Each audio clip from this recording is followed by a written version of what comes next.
Good morning and welcome to day 2 of Block Island Race Week presented by Margaritaville.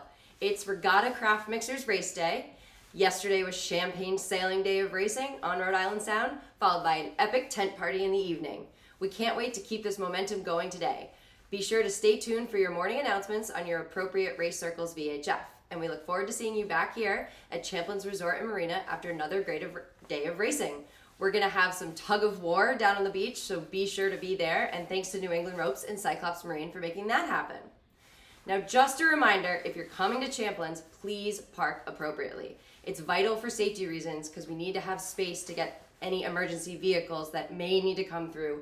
And we've been having an issue with that not being able to happen. So do not create a parking spot. And if you're close to the road, make sure all 4 tires are off the pavement. So before I turn it over to Chelsea Freas for the McMichael weather briefing, I just want to say thanks to these guys for the slides just down here. No worries. We want to thank McMichael Yacht Yards and Brokers for this weather briefing. They are the leading yacht dealer representing quality brands including J-Boats, MJM, Hansa, Deller, Reich, Arnell, and AB Inflatables. And with the new McMichael's Mobile Marine Services van, they can properly maintain your yacht anywhere. So without further ado, here's Chelsea. Good morning, everyone. Yesterday turned out to be a great day. I got to hear all about it from a lot of you after racing. So if you find me around, definitely come chat about the day. And I love hearing your stories of how it went on your race course. Today is actually going to be pretty similar to yesterday, just a little small differences, but overall the pattern is pretty similar. We've got high pressure and still that easterly wind, which looks like it's going to stick around for a couple more days. One thing that we're watching is this little kind of stationary front off of Hatteras, and there might be a little low pressure developing there over the next couple days. So we don't have to worry about it today, but you might hear me talk about it in the next couple of days. That might be continuing our east wind for a few more days longer than we thought. The satellite this morning is kind of cloudy. It's going to be mostly sunny for us. As you can kind of see, there's like a little break right where we are. But later this afternoon and this evening, we'll probably see some of these clouds that are to the north start to come down to our area. But I do think we'll have quite a lot of sun coming through the clouds today. If we take a look at the current winds right now, we've got an easterly wind right about 10 to 12 knots. We see that's been steady pretty much through the whole morning here. So the low that we've seen is 8 knots, and we've seen it gust up to 15 at times. One thing I wanted to talk about a little bit today is the gradient wind. So if you haven't heard me talk about this before, this is the wind at 1,000 feet or sometimes 2,000 feet above the surface. And this is kind of the wind that mixes down once we have heating going on through the day. So what we'll see for the first couple hours of the day is the gradient wind is this basically 90 to 100 number, around 11 to 13 knots.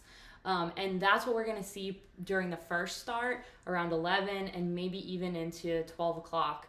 But if we go to the next slide, you'll see that late in the afternoon, 4 o'clock or so 3:30 or 4, the gradient wind is actually just going to go a little bit to the left. So we're at 80 to 90 degrees and a little bit lighter, 9 to 12 knots at that gradient level. So I'll talk about what that means at the end of the day when we get to that point.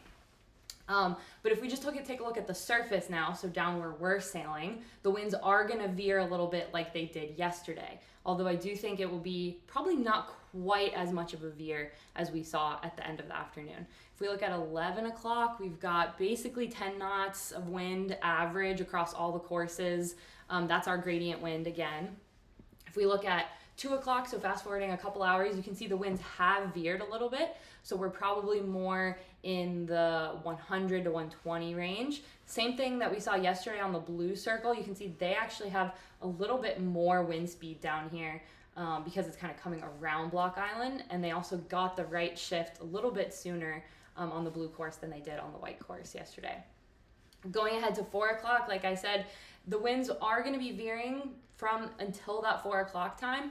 But if we are racing late in the day like we were yesterday, we might see just a little bit of a lefty and increase in pressure towards the end of the day after about 3:30 or so. So we did 2 different forecasts today for the 2 race circles. So top is green and white, and then the bottom is blue, so you guys could see the difference a little bit on those wind directions. I did put a couple comments in here that you'll probably see it the gustiest around 11 o'clock or so. We might see a couple gusts to 15. After 11, from 11 to 12 is when it starts to veer. So we've got that right trend again up until the later part of the afternoon. And that 3 o'clock, 4 o'clock time frame is when we'll probably see the max right. And like I said, if you are sailing after like 3:30 or 4, we may see that late afternoon lefty with just a little bit of a gustiness as the gradient starts to come back. So one thing I didn't get a chance to talk about yesterday, but I wanted to bring in today is currents. So this is from Current Lab. If you haven't seen their stuff before, you can get it online.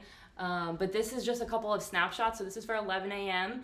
And it's just a model forecast for the area. So you guys can use it and just see if it lines up with reality. But it looks like at 11 there's going to be current coming around Block Island, and then we see the big hole in the middle where we're sort of at slack tide. If we go forward to 1 o'clock, we can see that the current is kind of starting to fill back into the race circle area. At the max, I think we have about a knot to a knot and a half of current at these far off offshore areas, but closer to the coast, it's a little bit weaker, and it's starting to flow back in as we get closer to high tide later in the day. And then for 3 o'clock, you can see it's starting to just kind of go a little bit all over the place. So this might be a good model to just look at and compare to your notes to see if it's doing a good job. But most of the race courses here have fairly light current, but going in kind of opposite directions here. So if you guys want to check out Current Lab, you can go to current-lab.com, and there are subscriptions on there where you can get this model data for yourself. So good luck today, and we'll see you guys tomorrow. Thanks, Chelsea. Have fun out there, enjoy the sun, and we will see you guys right back here tomorrow.